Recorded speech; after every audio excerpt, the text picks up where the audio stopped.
You're listening to the 49 Carats Podcast, a 49ers Goldmine production with Stephanie Sanchez.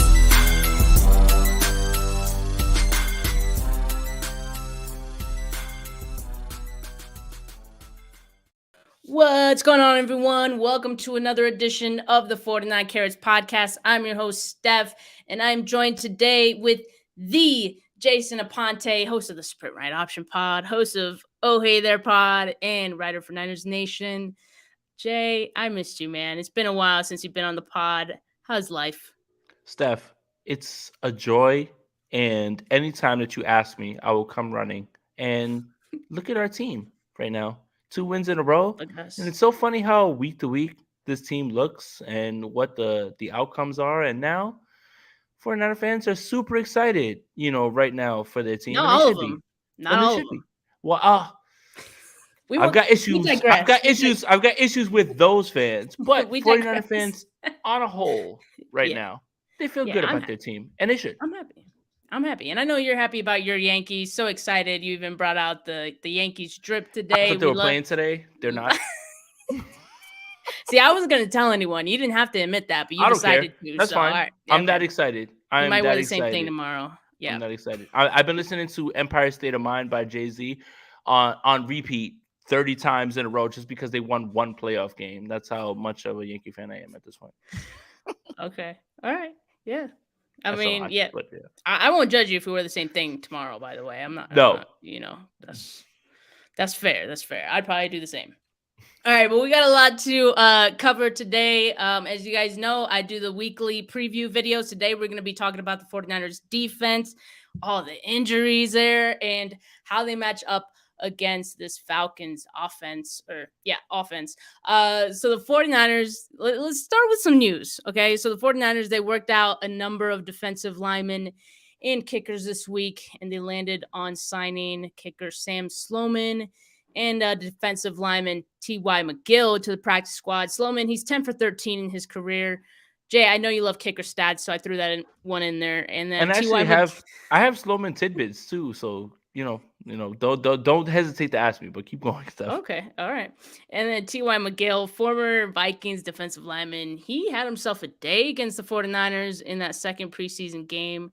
So I'm a fan of that pickup. He might not, play a whole lot of minutes or at all. And honestly, I hope he doesn't, because if he does, it means there's probably more injuries. But I was kind of happy for that pickup. I thought it was pretty good at this point in the season. I don't know about you, Jay. Yeah, and just real quick on Sloman, Super Bowl champion Sam Sloman, by the way. LA Rams, he only missed 3 kicks. So when it comes to Mcgill, I do agree with you, Steph. If Mcgill has to take snaps or if he's activated to the roster, that isn't the best sign. But when you think about, Nick Bosa possibly will miss this game, and if the fan in me could speak, I would say, take your time. We need you 1 week after.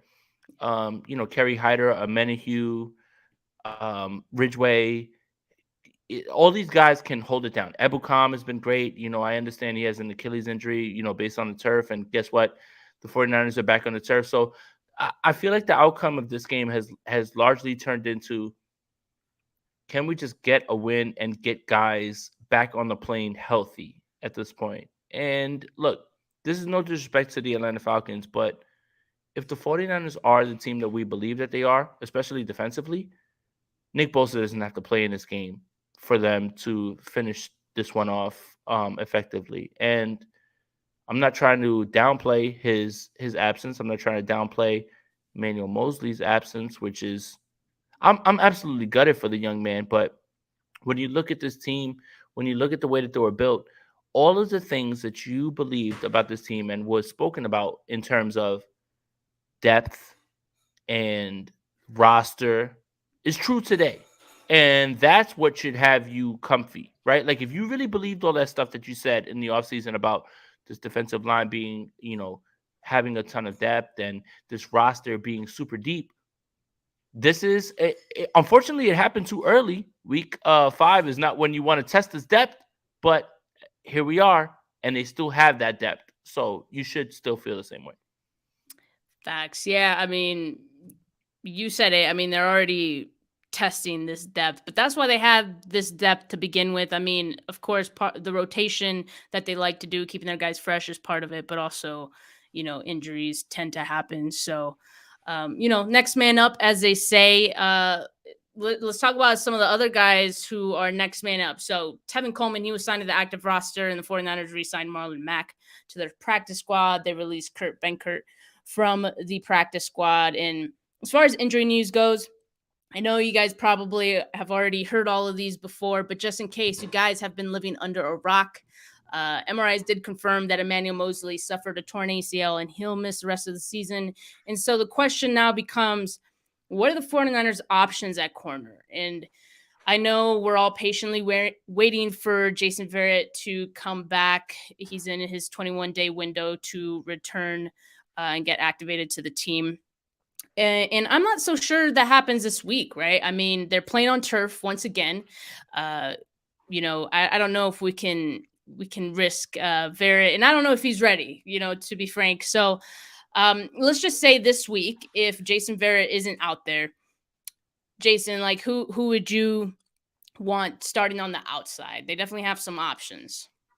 And I think you hit the nail on the head. And I think one thing that is being lost upon this discussion is, yes, the Falcons are next, and then the Rams are next, but there's a bye week right there for everyone to collectively get healthy in one way or another. I wouldn't be upset if Ambry Thomas was out there this week, because here's two things. In my eyes, I feel he's regressed. But in one way that he won't regress is the fact that D'Amico Ryans has progressed as a defensive coordinator. And think about this.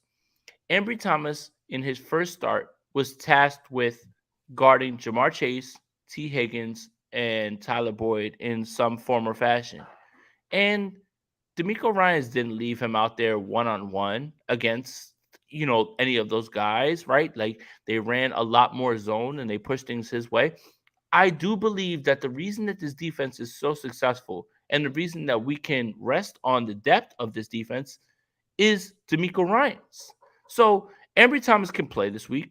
Samuel Womack might be out there. Hey, maybe Diamador Lenore is out there. All three of those guys have shown one way or another at this level that they've been fine.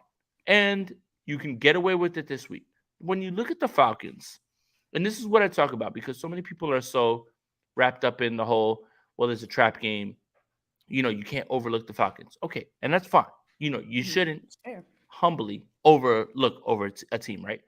But I would argue that the Carolina Panthers present more problems stylistically, offensively, their wide receivers, than the Falcons do. Drake London's a rookie. So Mooney Ward's got him. Kyle Pitts, even when he was healthy, if he does play in this game one way or another, we'll see. The Falcons haven't found a way to get him involved at all. Like, Kyle Pitts is a generational tight end, and they still haven't found a way to get him involved. Are you starting to see where I'm going with this? Or am I supposed to be worried about Zacchaeus or whoever's the next guy? Like, this is a perfect game for the 49ers, and there's no perfect game, right? For an injury to happen. But this is a perfect game for the 49ers to be able to combat all of this because the Falcons don't pose stylistically any threat in terms of the way that other people do. Kansas City Chiefs, if you had to run this team right now with the way that they are against the Kansas City Chiefs, you're in trouble. But we're not. You play who's on the schedule. The Atlanta Falcons are in front of you. Stylistically, they don't present the problems that people believe that they do. Yeah, I agree with that. Because, when I was, preparing for this episode and I was looking at the Falcons receivers, I was like, okay, they got Drake London. He's good. But then I was looking at the other guys and I was like, who? Who are these guys? I mean, yeah, I've heard of them, but it's like, I agree. I think it's a good game for, potentially Ambry Thomas to, play out there. Womack. I mean, they have options, right? We could continue to see Lenore at nickel and maybe they put Womack outside. We could maybe see Lenore outside and they put Womack back at the slot. And then again, keeping Lenore at nickel, but Ambry Thomas outside. So they have options. And I think whatever they decide to do, I trust D'Amico Ryans for sure on this and what they do. And just know it's just going to be this game. And when Jason Verrett is back, I would expect Verrett to be on the outside opposite, Mooney Ward. So I think they're good there. I've seen a lot of fans saying, well, we need to trade for a corner. I don't think that's going to happen. Dante Johnson will be back on this 53-man roster before they go and trade for another corner. Just remember that. And I just don't see that happening. But they have options. And like you said, Jay, I think, it's going to be okay. Next man up to this point has gone pretty well for this 49ers defense, and I would expect that to continue. Let's talk about Nick Bosa because he has a chance to play on Sunday, according to Kyle Shanahan. He missed part of last week's game because he had some groin tightness, and he still wasn't well enough to practice today, but I guess there's a chance. You said, Jay, that you think they could probably rest him in this one. And I would agree, actually. I mean, it's a Falcons. Again, you don't want to overlook your opponents, but considering the fact, again, that they're playing, on turf and, I don't know. You want to have Nick Bosa ready for that Chiefs game. That's what I do know. So I feel like they could probably rest him a little, but I also wonder if they're just making it seem like Bosa might go just for a competitive advantage. Kyle Shanahan loves to do all that. So that's kind of what I wonder. But I personally, if Nick Bosa's kind of like, I would just rest him, Yeah, and this is where D'Amico Ryans comes into play. And this is why, as a defensive coordinator, you're seeing things that you haven't seen. Robert Saleh, Vic Fangio, both in their own right, defensive coordinators that are great. Both of them have been head coaches. But D'Amico's so good at generating pressure from other places, right? Like from his nickel, from double A-gap blitzes and things like that. I don't see the need to rush him out in this game. And I do really believe that there are two people that you need to have completely ready for next week's game against the Kansas City Chiefs. And this is not the 49ers overlooking the Kansas City Chiefs. This is Jason and Steph overlooking the Falcons and talking about the Kansas City Chiefs. Yeah, we're allowed to overlook the Oh, Falcons. we can do whatever we want. We're not playing. Steph, are you playing? Are you playing Sunday? No. I mean, okay. I might put my jersey on, but I'm not. Hey, if they asked me to lace it up, I would actually downgrade the 49ers, but I'm not being asked to be laced up. Two people need to be ready for this Kansas City Chiefs game. Trent Williams, Nick Bosa. Both of those guys need to be ready. And if you have to sacrifice them for this game, and if we believe that this team is who they are, then they should handle business against this Atlanta Falcons team. I really, truly believe that a lot of the nervousness that is being put around this game, right? Trap game, oh my God, don't overlook the Falcons, has to do with two divisional games that the Atlanta Falcons have played that they lost to the New Orleans Saints and they lost to the Tampa Bay Bucks. But I would remind you that divisional games are close.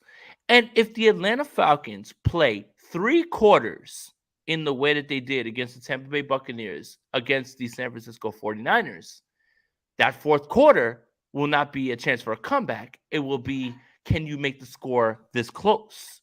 Because they will not be able to come back that close. Like it's so strange to me that I've asked this question, and I'll ask this question to you, Steph. Is this Falcons team that you see in front of you right now better than the Falcons team that went into Santa Clara last season? Cordell Patterson's not playing. Kyle Pitts might go. Drake London's there. I would say they took a step back at quarterback. Is this team that you saw last season that played the 49ers in Santa Clara better than the team that's in front of you this week? No. Mm-hmm. So, again, the 49ers probably are not going to play this game with Nick Bosa. They're probably not going to play. They're clearly not going to play with Emmanuel Mosley. Jimmy Ward's not going to play. Okay. You're still better than this team. And defensively, you can still lock up the thing because I feel like there's still a narrative out there about the 49ers struggling against running quarterbacks and allow me to disparage that narrative. Justin Fields had 100 yards on October 30th last season. That was the last time a running quarterback had more than 24 rushing yards against the San Francisco 49ers. So I don't want to hear about the running quarterback narrative. That's gone.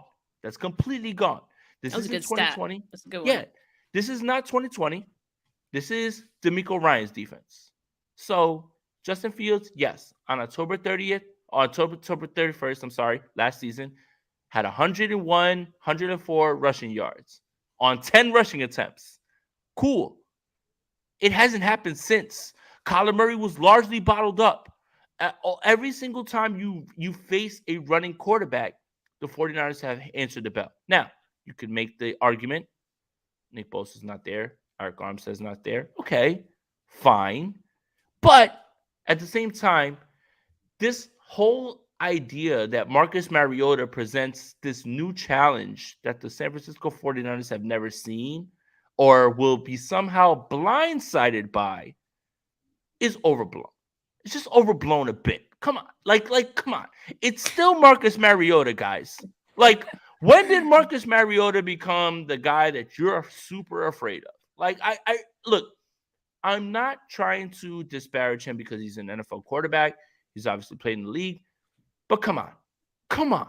He's not Kyler. He's not Russ. He's not Jalen Hurts. I'm sorry. I think what it comes from, though, is one, it's 49er fans projecting their own fears, but it's also because of what we've seen from this team before, where they've had those weird games where they do play down to bad opponents. And so I think that's what some fans are like, oh, it was a road game. This feels like one of those games. Like, that's fair. And that's fair. But to your point, if the 49ers are as good as we think and they handle business, even with these injuries, they should take care of business, you know?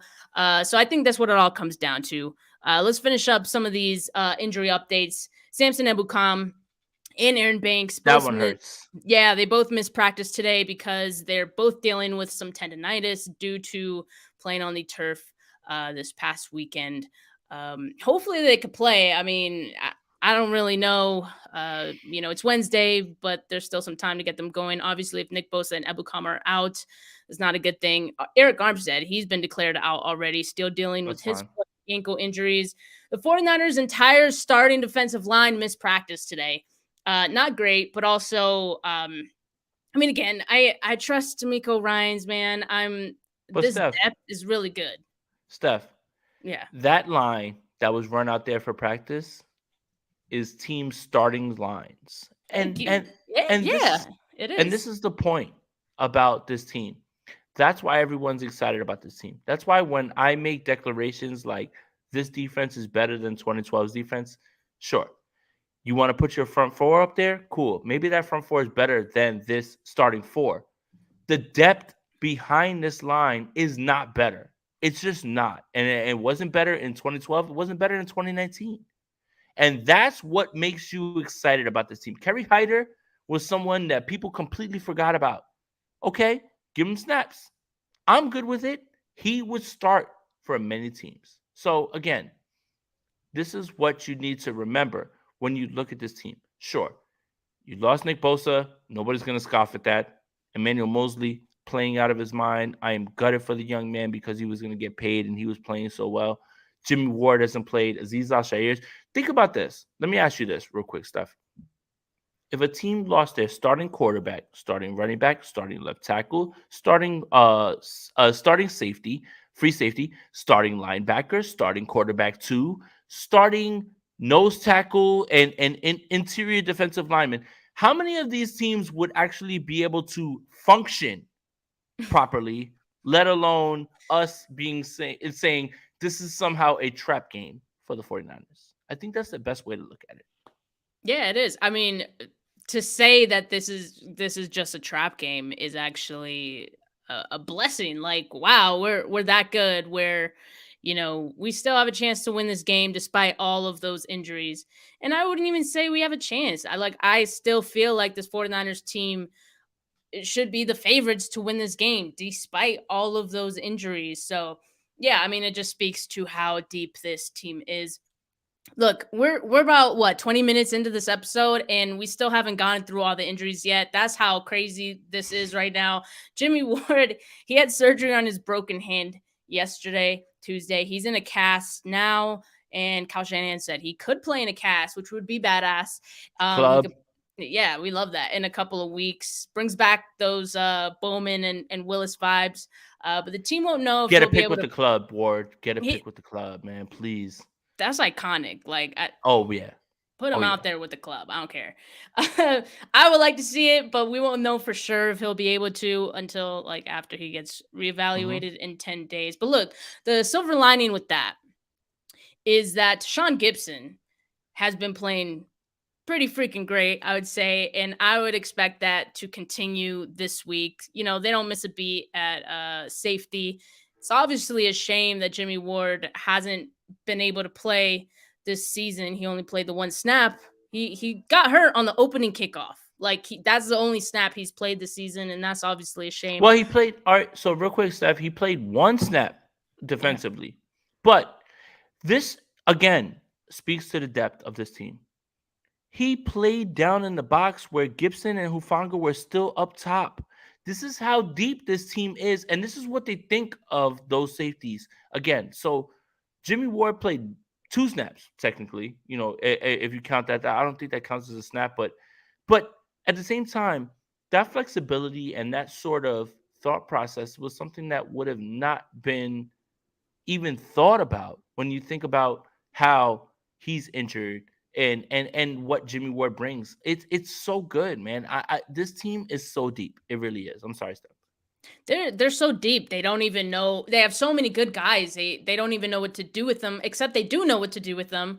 They get them on the field. They find a way. D'Amico Ryans has been very creative.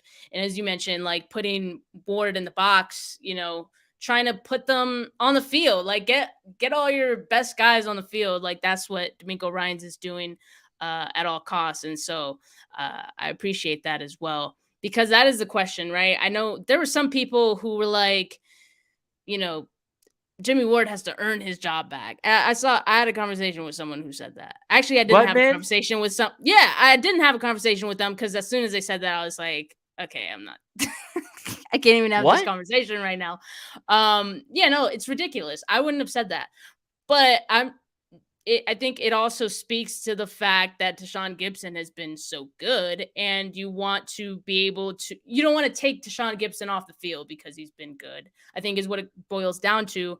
So D'Amico Ryans finding a way to get all 3 of his safeties on the field at the same time Well, is awesome. and also Jimmy Ward is probably the best nickel on the team because he takes away tight ends. He True. takes away slot receivers. Like this is the ultimate flexibility that you can have, right? Like if Jimmy Ward is healthy, and this is what I want to preach to 49ers fans that are listening to this. And you know, you're 49ers fans if you're listening. Reinforcements are on the way. So when you look around the NFC, right? Dallas Cowboys are missing their quarterback. They're going to get him back, and then we'll figure out, you know, who they are. Green Bay Packers are who they are. The Tampa Bay Bucks are who they are. The Rams are hoping that Odell Beckham signs. Maybe Van Jefferson shows up. Okay. The 49ers are going to get back the best left tackle in the world. Their starting running back. Their starting free safety, who can be the best nickel corner in this league right now off the bat. This is what makes you excited if you're a 49ers fan. And this is the depth. None of these other teams, and the 49ers are already highly regarded in the NFC, already highly regarded in the NFC as a team that will be a team that you don't want to play. But the teams that are ahead of them right now, whatever it is, however you feel, they don't got any help on the way. No help on the way. The 49ers have been doing this and have been showing you while Trent Williams has been injured, while Jimmy Ward's been injured, while Eric Armstead and Javon Kinlaw have not played, while all of these things are happening. This is what makes you excited going forward. That's how deep this team is. So it's not me being a homer. If I didn't like the 49ers, let's say I was a Cowboys podcaster, I would look around and say, Jesus, the 49ers are about to get some really amazing reinforcements on the way, and they could end up 4-2 on their way to play Kansas City, and still in that game have a chance to beat the Kansas City Chiefs. Like, they're still moving in that direction. This is what makes this team so exciting right now. Yeah, I mean, they don't miss a beat, even with all the injuries that we've mentioned. Okay, one more bit of injury news because I saved the good news for last. I hope you guys can appreciate that. Ty Davis Price is back at practice this week. That's it. That's all the good news. That's it. But but we'll take it. We'll take what we can get. Very good. But look, let's get into this like preview now. So we talked about the defense dealing with more than a few injuries. And so let's start at the defensive line because that's where most of them are. And because I think this game is going to be won in the trenches, as it most often is. But I think especially this week, the Falcons love to run the ball. And they've been doing it pretty effectively, a little less effectively without Cordell Patterson. But their intentions are clear. They want to run the ball. So with the injuries that the 49ers have, guys are going to need to step up. As we mentioned, Javon Kinlaw, Eric Armstead. Armstead's been declared out. Kinlaw, I'd be surprised if he plays this week, but we'll see. Playing. Yeah, I don't think so. And really quickly, because I hate to ask, because we've been rooting for Kinlaw, right? Like we saw him at training camp. You can tell, we can tell that he just put a lot of work into his physique and it's not just appearance, right? You can tell that he lost weight, he cut down. Yes. And so he was really doing everything that he could to improve his health, what he can control. That was obvious. And so I always want to give the players the benefit of the doubt. And so I've been doing that, give them the chance to rehab and come back from the injuries. But Kinlaw, that surgery he had last year, that was supposed to be the one that, the hope would be that it cleaned it all up, his knee, right? And that seems to still be bothering him.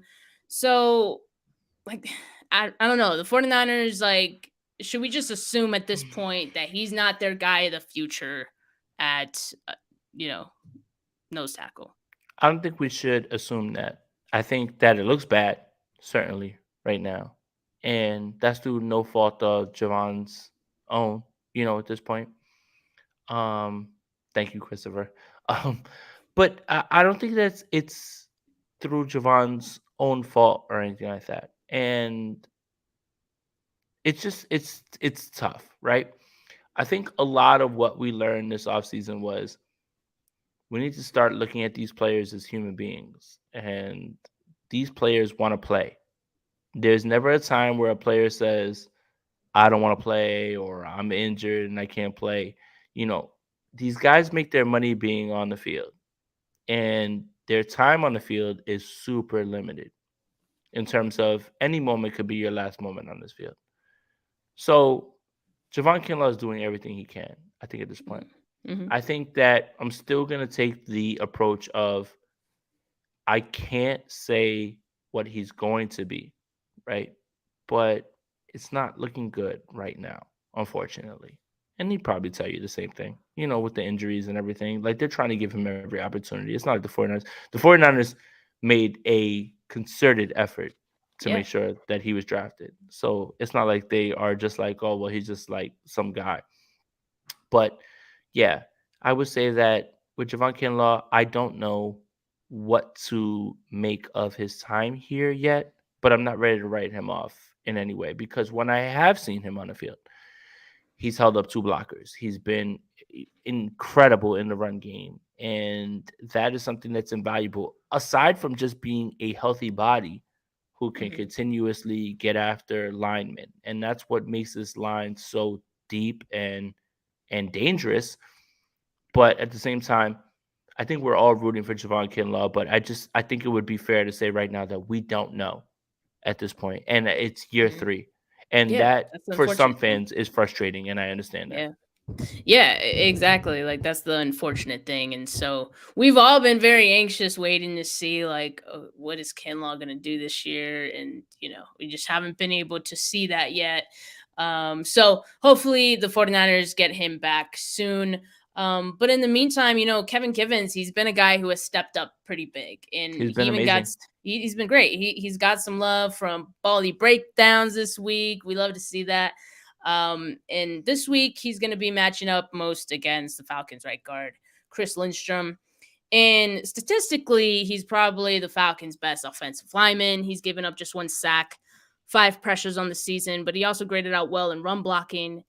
I'd say that's his strength. PFF gave him a 91.7 run blocking grade for the season.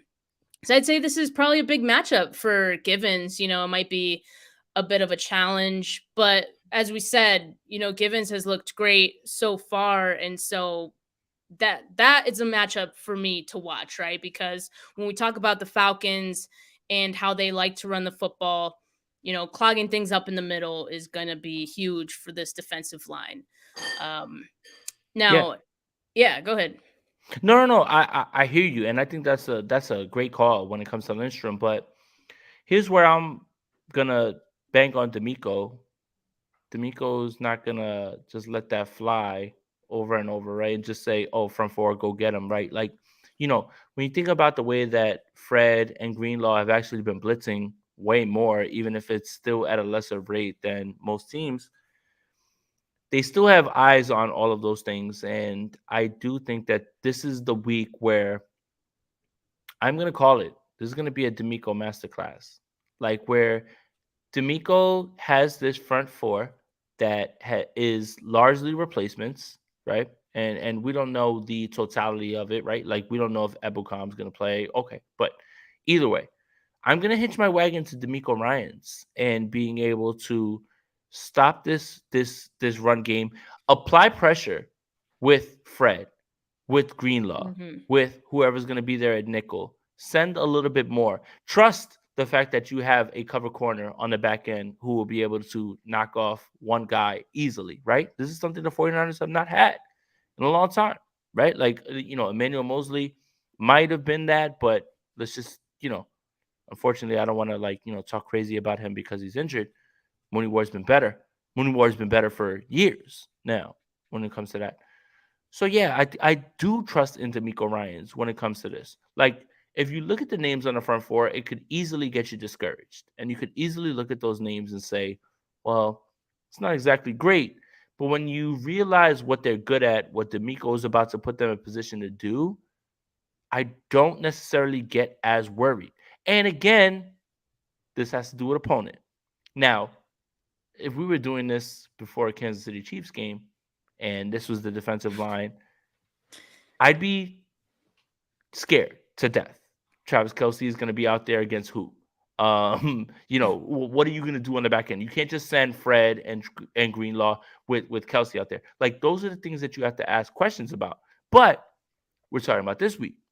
These are the Atlanta Falcons, and this is a different team. They have a different quarterback. And Arthur Smith is an offshoot of Kyle Shanahan's offense. I think that D'Amico Ryans is going to have a good idea of what they want to do and how they're going to run it. So I trust in D'Amico Ryans, man. I do think that this game is going to be a 49ers win. I just don't think it's going to be a win in the way that people believe it will be, in terms of the way that the 49ers just dismantled the Carolina Panthers. Like, I don't think it'll be that. I do think the 49ers are going to win this game. And actually, I'm going to make sure I put money on the 49ers winning this game. But it doesn't mean that the 49ers are going to win by 21, 14. This game may come down to a little bit closer than people want to believe. And that's okay. Wins are wins in this league. Doesn't matter how you get them. I expect the 49ers to be able to handle it. And I do think that a large part of this is going to be on the back of D'Amico Ryans and his defense. Yeah, absolutely. And like we talked about it, like a lot of these guys who are the 49ers backups on the defensive line have been starters on other teams before. So they're also chomping at the bit. They've been a backup. They've been rotating, so they're ready. These guys are ready to step up. Hassan Ridgeway, lining up where Eric Armstead's been. He'll see a lot of Falcons center Drew Dauman and left guard Elijah Wilkinson. Dauman, second-year player out of Stanford, also just 5 pressures allowed on the season and has yet to give up a sack this season. Wilkinson, on the other hand, 4 pressures and 1 sack allowed this season in 4 games. He missed week 3. All right, let's talk about the next guy who's in danger of missing this week, Nick Bosa, right? We already talked a little bit about that, but we'll see more than just one guy playing his place, assuming that he does not play this Wait, week. so Which you're in the missing this week too? You? me? Yeah, Why am I missing this week? because you're Nick Bosa. Literally, you are Nick Bosa, Steph. Oh my God, no. What an incredible That's so funny. impersonation. That is so And funny. it's so good. No, you're so funny and you deserve all the flowers for your impersonation. Promise you. I hope he sees it one day. That's all He's I seen hope it. that he He's sees. seen it. He's He'll seen it. see it Just one keep day. doing it. Like, Just keep doing it. and he probably just laughed like, He probably you know how he is. Yeah. That's funny. Yeah, that's funny. That's funny. But yeah, Nick Bosa. I think we'll see a lot of guys fill in for Nick Bosa. It's not just going to be a one guy effort, right? We're going to see Charles Omenihu. We're going to see Kerry Hatter, who you mentioned, and we'll definitely get a better look at rookie Drake Jackson this week. I expect as well, and hopefully they'll have Ebukam, right? Like that's the other big question, right? If Ebukam plays, then I feel much better. But I think a lot of people forget about Drake Jackson. Drake Jackson's been he's been brought along like, hey, play here and there when we need you. We don't need you to automatically. But I think you're forgetting. A lot of people are forgetting. And God forbid the 49ers get into a lead in this game, which I suspect they will. Please don't allow the Atlanta Falcons to get into a straight drop back game. Please. Because that's when things are going to start to go sideways. Exactly. Exactly. I mean, because the Falcons are comfortable running the football. You want to make them as uncomfortable running the football as possible. And this defensive line has successfully been able to do that, right? And the Falcons' offensive line is actually not as bad as you might think. They have left tackle Jake Matthews, right tackle Caleb McGarry, both, pretty solid guys on the edge there. And so it's not as bad as you think. They have the third highest pass blocking win rate in the NFL. But I'll just say this about this defense, though, kind of echoing what you said just a bit ago, Jay. D'Amico Ryans, he's been extra creative this season, right? Like he's been overloading one side of the line. They run stunts. He's blitzing. He's lining up Hufanga, Jimmy Ward in the box. Like, okay, we trust D'Amico Ryans at this point. Yes. How do you think he attacks this offensive front of the Falcons this week? I think situationally it'll come down to how he attacks them in terms of obvious passing downs. I don't think he's going to shy away from sending blitzes. I mean, he hasn't shown that so far in this season, meaning like 3rd and 14, right? It's an obvious passing down. Robert Saleh would have just dropped everybody into cover 3 and just said, don't give up 14. Nah, D'Amico's sending guys like at you, like, and making you react. And you know what? A lot of people want to give credit to this defense for their turnovers, but how much of that has to do with the fact that D'Amico Ryans applies pressure to quarterbacks to make these turnovers happen? Meaning, if you have to throw the ball a hair earlier or later or whatever it is, that leads to turnovers. And I think people forget that. So yes, D'Amico Ryans is going to lead this team in the right direction. That's why D'Amico is going to be a head coach next year. That's why every single 49ers fan, please enjoy every single moment that D'Amico Ryans is your defensive coordinator, because he'll be the head coach of the Arizona Cardinals. That would be wild. I would hate that. Don't put that out into the universe. I'm not. But you think did not about just teams, say that. I'm think editing about that teams out. that are about to lose people, though. Like, I mean, look, man. I want Cliff Kingsbury on a lifetime contract, but if any team was smart and they were looking to change their culture, build it around a defensive guy, D'Amico Ryans is your guy, man. And you can keep Kyler Murray, and you can add D'Amico, and now the Arizona Cardinals are your adversary. But it's just, that's one of the few teams that could use a D'Amico Ryans. He's just, his interactions, right? Like, we love Robert Saleh's energy, right? We loved it. But D'Amico, after an interception and for a touchdown for Emmanuel Mosley, Aziz had an interception last season against the Vikings. He's the first one down the field, like jumping into that. And do not discount the fact that D'Amico Ryans has played football at the highest level, and those guys respect what he's saying. So, I'm just trying to enjoy D'Amico for the while that we have him in. I really am. We have to, and I'm trying to forget that you said he's going to the. I'm sorry. They'll get rid of Cliff before they get rid of Kyler, and that 100% makes sense. But hopefully Arizona continues to be Arizona, and they won't make the right call. Trade Kyler somewhere else, and let Cliff get his hands on somebody else. Like if I was guessing, if I was hoping. We'll see. I'm sorry. Let's talk about these Falcons running backs, okay? Cordell Patterson, the most popular name in that room. He's on IR. They're not as effective running the ball as I mentioned without him, and they're still committed to running the football. Last week, rookie Tyler Algier out of BYU, 4.7 yards per carry average, and he didn't have any touchdowns on the ground, he doesn't on the season actually. Last week against Tampa Bay. A defensive front that I would probably compare most to the 49ers compared to all the other, teams that the Falcons have played. He had 13 carries for 45 yards, 3.5 yard per carry average. And then Caleb Huntley, who's a backup, but they mix him in as well. He had 8 carries, 34 yards. But another player who's involved in the Falcons run game is their quarterback, Marcus Mariota, who rushed for 61 yards last week against the Bucs. But I see a weakness with Marcus Mariota. Okay, more than one weakness, but talk about it. The obvious weaknesses that I see, something that the 49ers defense can exploit, even shorthanded. He does not take care of the football. Oh. He is second in most fumbles this season, behind only Matt Ryan. He's fumbled it 7 times. Wait, who's he second behind? Matt Ryan. The guy he replaced? That's hilarious, isn't it? Matt Ryan, I think, had 11. He has 11 or 12 fumbles. Which and also, no matter what, if Matt Ryan out fumbles him, can we both agree that Matt Ryan is the better quarterback? Yeah.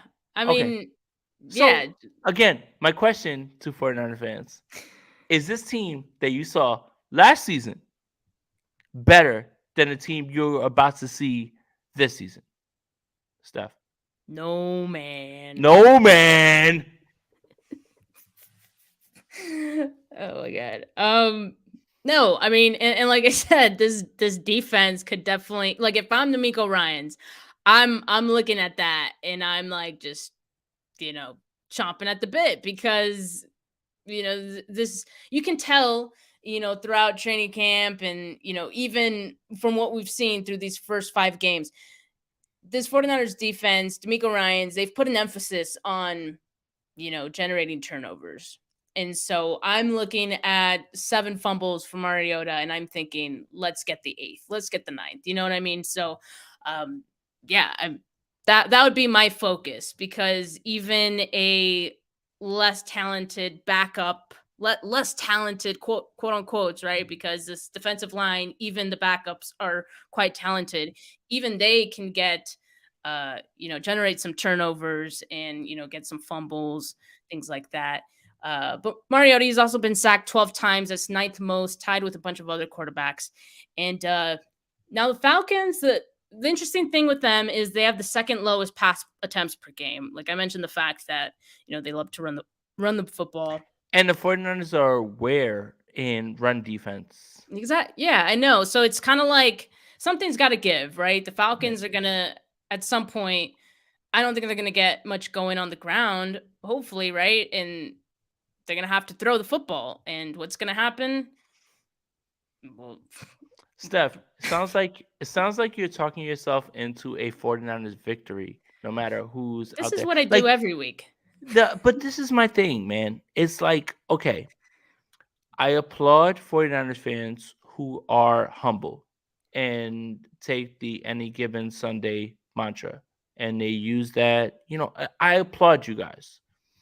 Me, on the other hand, I'm going to turn up This team is not as good as the 49ers. And the 49ers, even in their decimated state, Nick Bosa might not play in this game. I don't see where exactly the 49ers lose this game unless they play their worst game of the season on both sides of the ball. Both sides of the ball. And we haven't seen that, right? Like they lost to Denver. Their offense largely cost them that game. Okay. It wasn't the defense.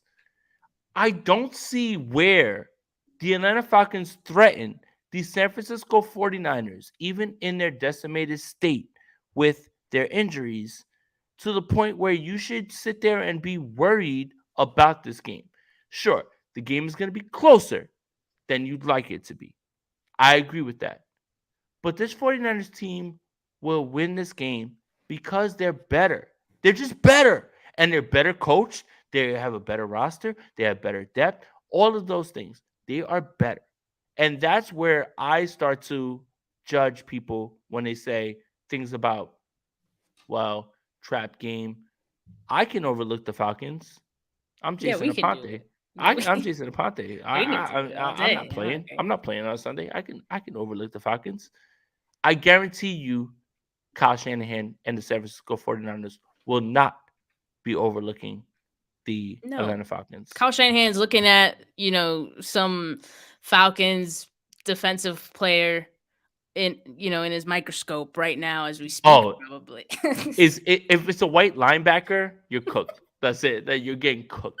If you are a white linebacker in this league, Kyle Shanahan has you on his list, and he is gonna attack you over and over and over again. I'm sorry. I'm dead. Steph couldn't hold it.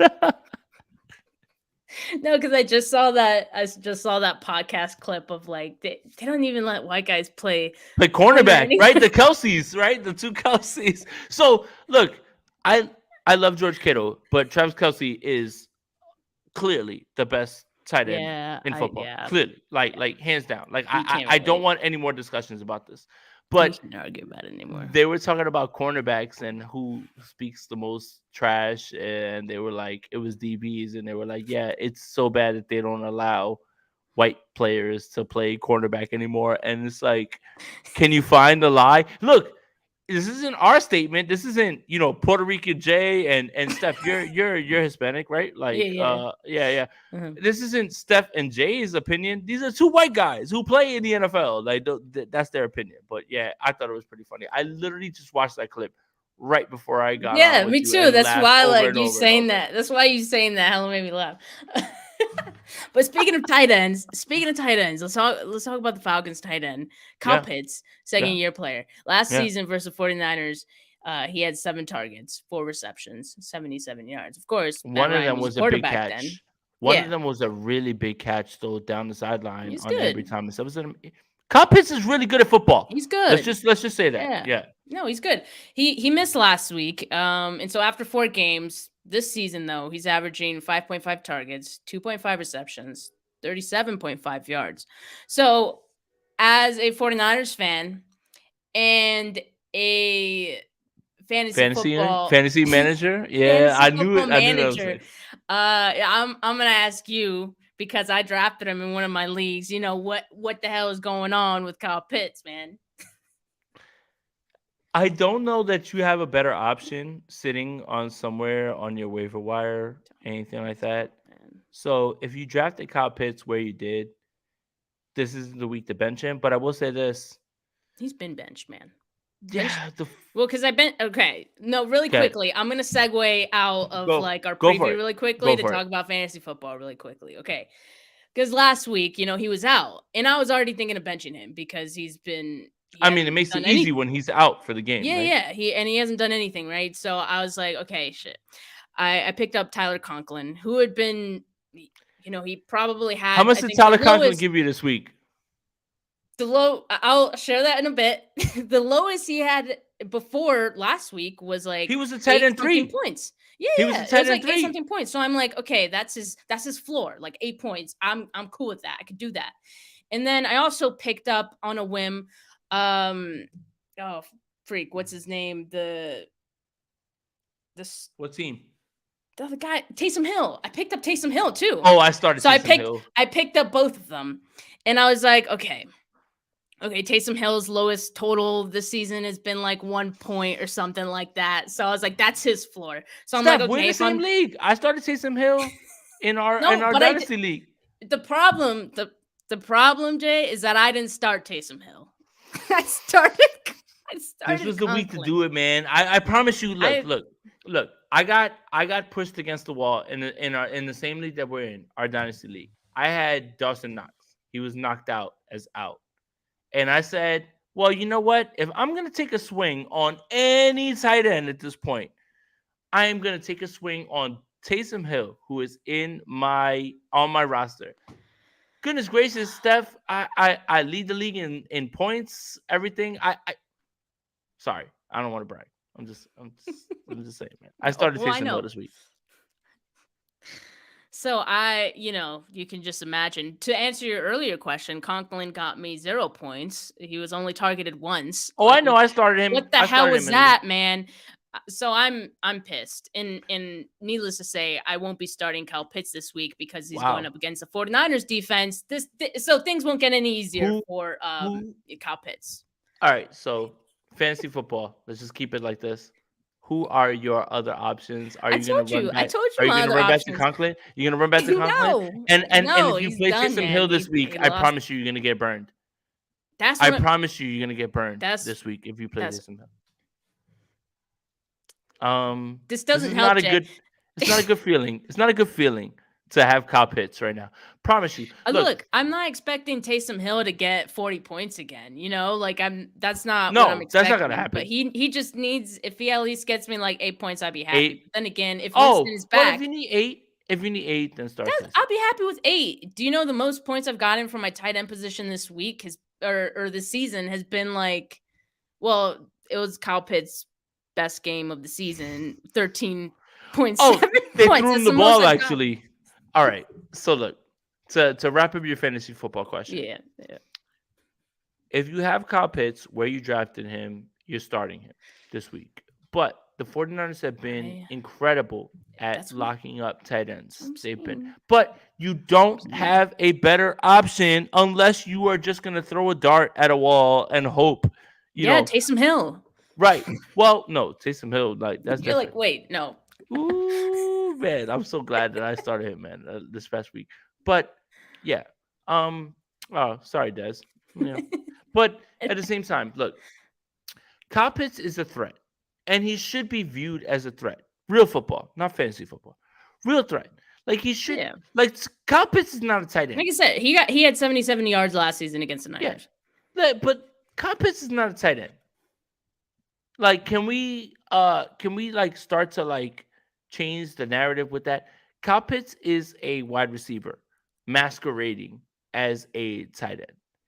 My issue is Arthur Smith doesn't know what to do with him.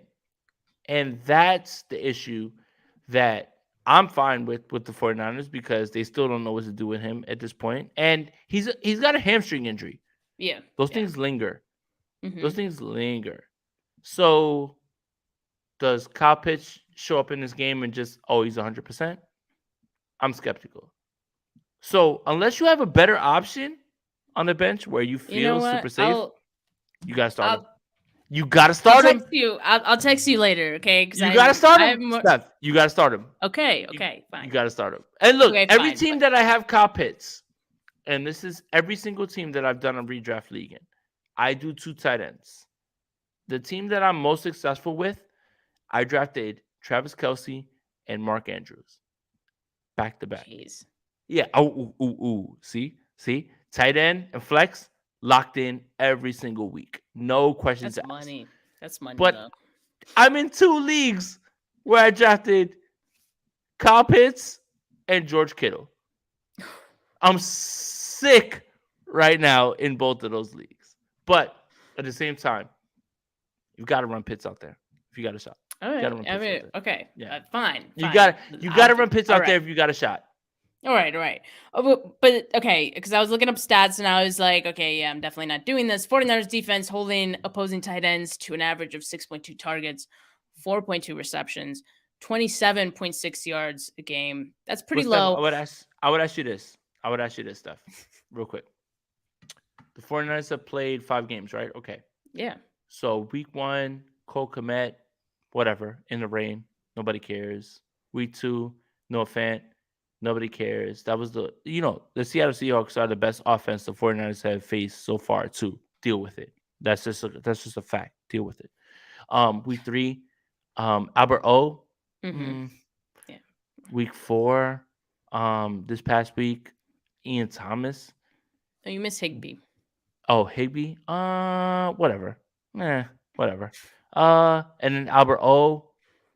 Now you're looking at the first time the 49ers have faced a tight end that can actually tempt them down the field.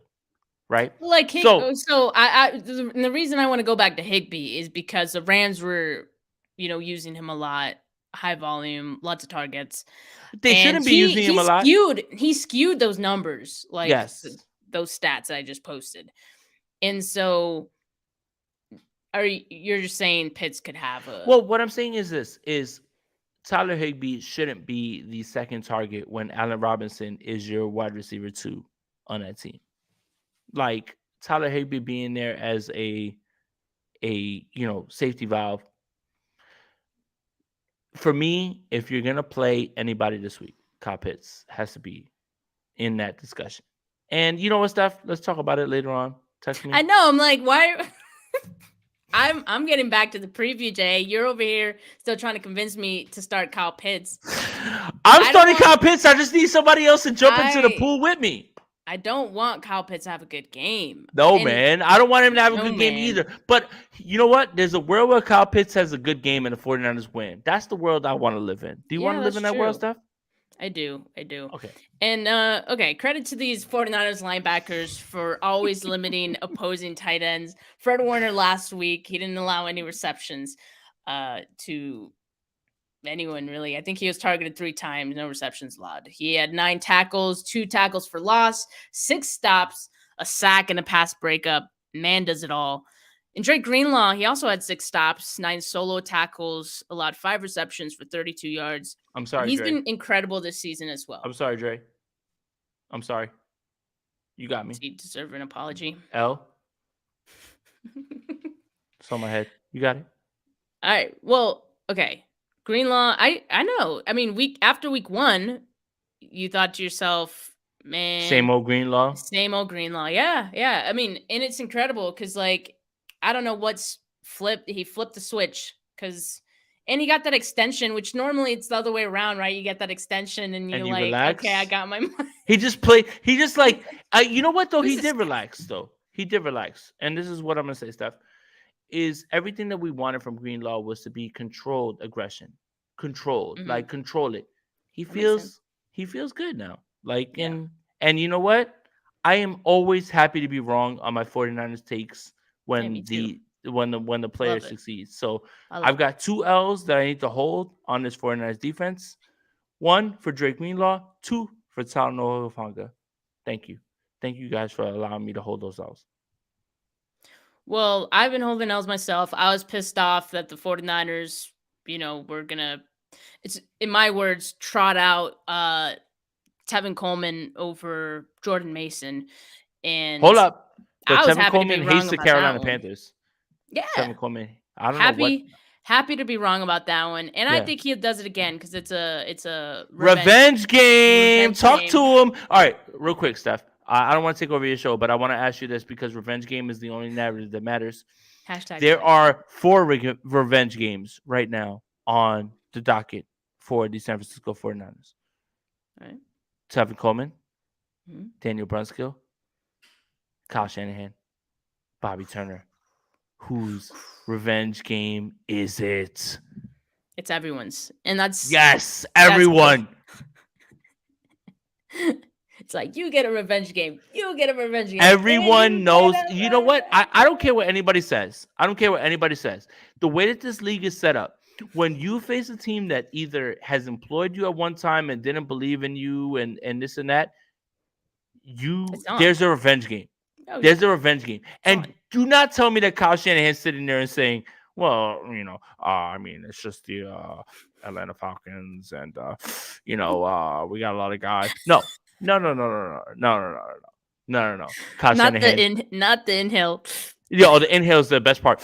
Well, I mean, when you look back at the film, I mean, Tevin Coleman's been good for us for a long time, and we have a lot of people that we believe in, and I think Kyle you need Shanahan, Kyle Shanahan, Bobby Turner, Daniel Brunskill, who was drafted by the Atlanta Falcons, Tevin Coleman, who was drafted by the Atlanta Falcons, all of them, revenge game, all of them. Talk to him, Dawson. Let him know, man. Yeah, 3.0. Let's go. Oh my god. But okay.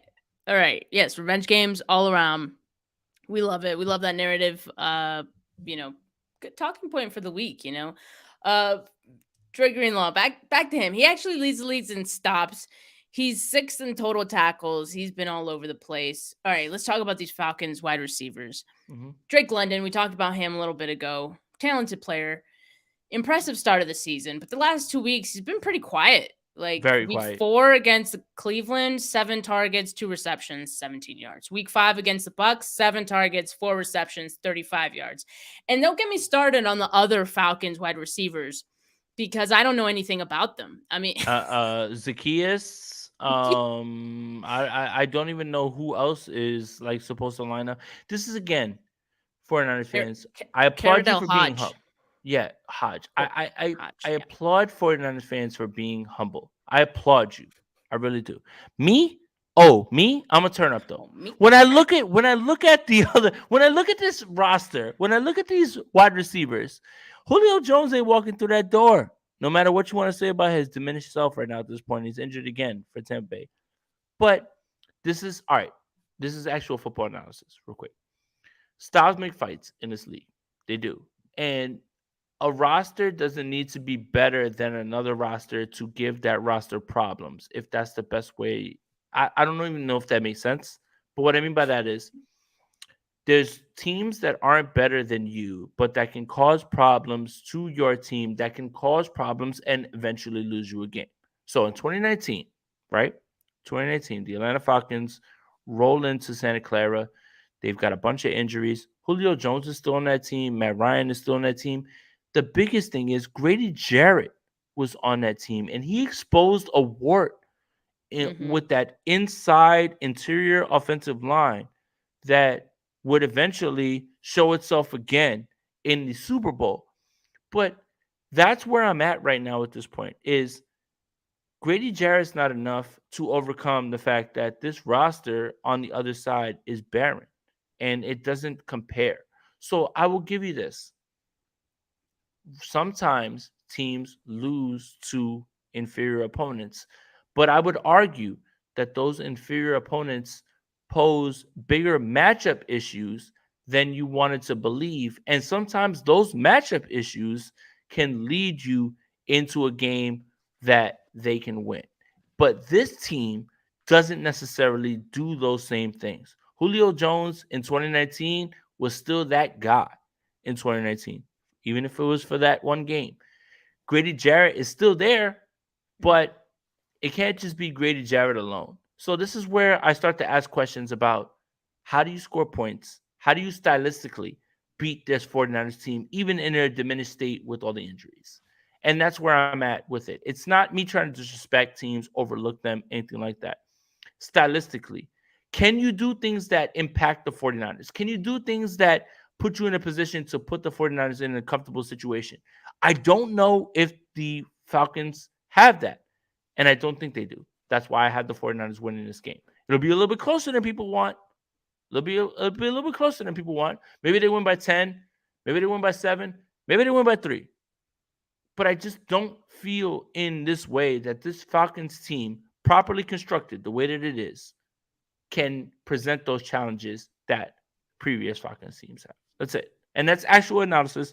That's not me being, a dork and talking about fantasy football and anything like that. Like, just trying to put that out there. No, you're right. And shout out Melissa. She's been mentioning Jarrett, most of this episode in the comments. And shout out Christopher, because I'm doing the 49ers offense preview with him tomorrow.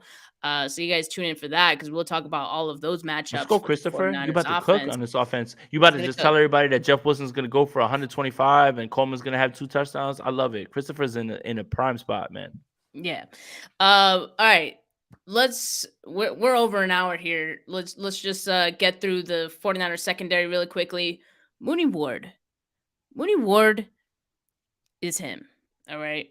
He's him. He's leading the league in pass breakups with 7. He had 4 last week against the Panthers, including that one in the end zone against Robbie Anderson. And per Next Gen Stats, he is ranked first in highest tight window rate with 36.7%. He forced a tight window throw on 4 of 6 of his targets in week 5 versus the Panthers. And after the game, I liked this quote from him. He said, "I just hope they keep targeting me so I can start picking some of those balls off." Love that. That's Fear literally him. what he did in Kansas City. And when you look at next gen stats and you look at tight window throws, he's at the top. He's at the top of it. And so many 49ers fans wanted to point out, well, Jamar Chase, beat him. Guys, it's okay. Jamar Chase is good at football. It's okay. But that defense that Mooney Ward was playing on is nowhere near the 49ers defense. So, sure, you want your splash signings. You want Tyrann Mathieu. You want this guy, that guy. This is exactly the right move. And he's been worth every single dollar and more. And let me further and get crazy on the hot take. He's the best man-to-man cover corner since Deion Sanders for the 49ers. Oh, I said what I said, okay? he said what he Richard said. Sherman was an all-pro in 2019. No disrespect to Unc Sherm. No disrespect. Still a man. But cover, man, corner, that's not Sherm. And it never was Sherm, even during his prime in Seattle. Mooney Ward is the best man-to-man cover corner since Deion Sanders. And I will debate anybody about that. Okay? This is what leads D'Amico Ryans to being so flexible, doing what he wants on the back end. Okay? Complimentary football. Exactly. You have a guy who you know can lock down your one, and you're very comfortable with that. Something the 49ers have not had for a long time.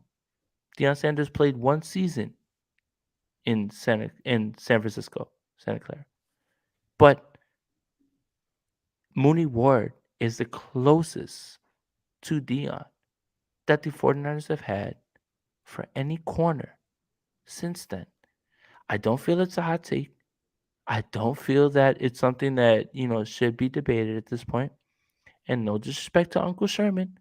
He worked perfectly well. Cover. He's the smartest cornerback in the world. He made plays. He was second team All Pro in 2019. But he did not cover man to man. And that's what makes his defense so special. Yeah, I agree. And like you said, it's what makes D'Amico Ryans be able to be so flexible. He can be more aggressive. He can do those blitzes without worrying about, his corners giving up, a quick completion, things like that. So complimentary football. And he's also a great run defender. Like, can we talk about that? Because that's 0 tackles missed. it's going to be a 0 huge part of this game. 0 tackles this missed. game. 0 tackles missed as an outside corner. Outside corners are not supposed to tackle. Shout out to Deion Sanders. He's the GOAT that's ever done it. That man didn't want to tackle. 0 tackles missed. 0 for Mooney, Charvarius, whatever. Mooney, if you're nasty, Charvarius Ward regularly. If you're whatever it is that you want to call him, like, go for it.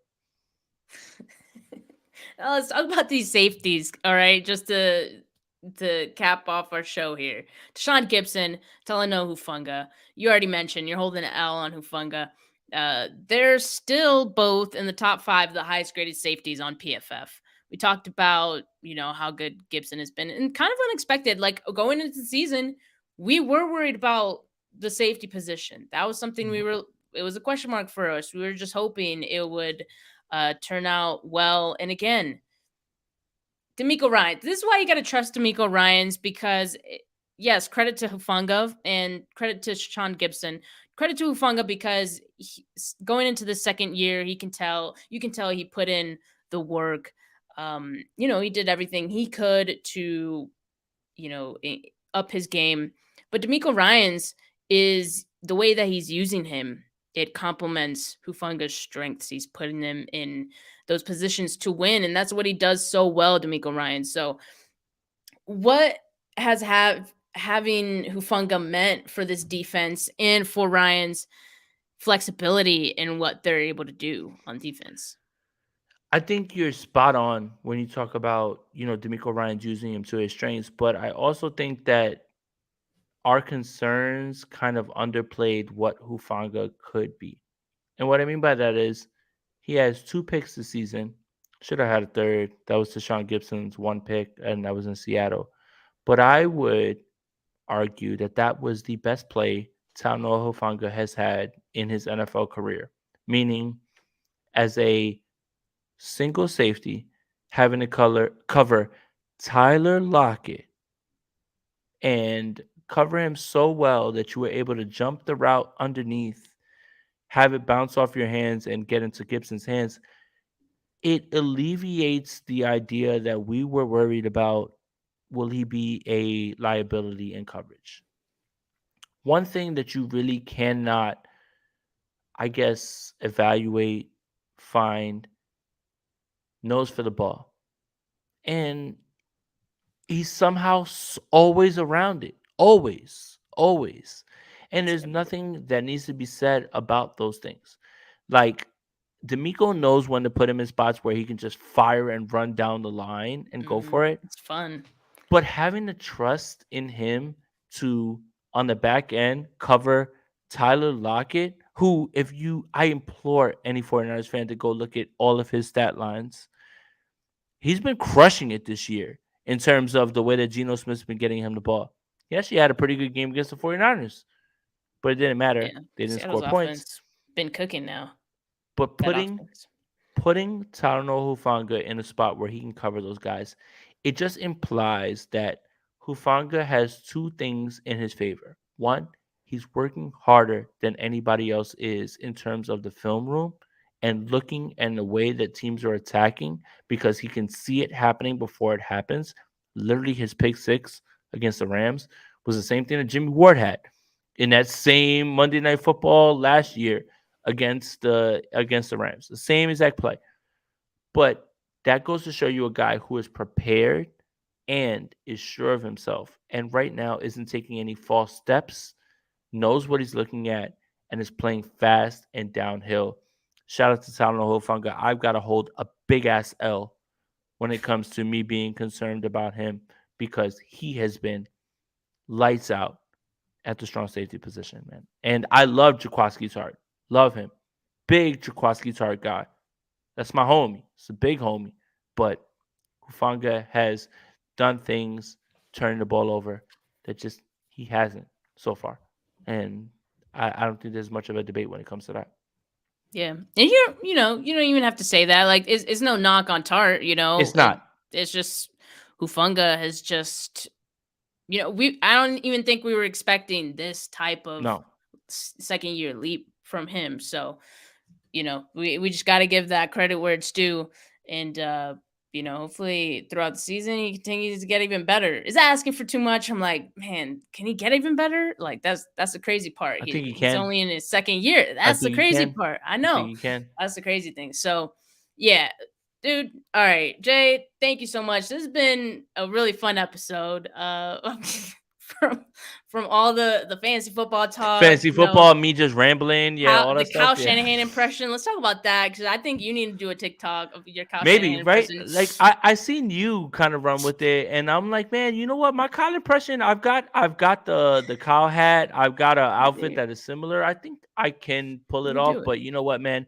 That would be downplaying how good you are at the Nick Bosa thing, man. Like that shit is incredible. Like for you to make Reddit, right? And for you to have that posted on Reddit and have them in the comments not crush you, because Reddit, like no matter how disgusting you think Twitter is when it comes to comments, Reddit is 3,000 times worse when it comes to that. All of them universally praised your Nick Bosa impression. That's when I knew. I was like, all right, Steph got it, because those people on Reddit are the sickest and worst person in the world. I forgot that first video did get on Reddit. I forgot about that. Yeah. So shout out to Dawson. Make sure you tap into his channel, man. Make sure you subscribe to his channel, man. I appreciate you, Dawson, as always, especially man. for you guys big like LSU. Yep. Big LSU, big Niners guy, man. Make sure you subscribe to his channel. Shout out to Dawson, man. TDP's coming back, buddy. Let's cook. Let's go. It's time.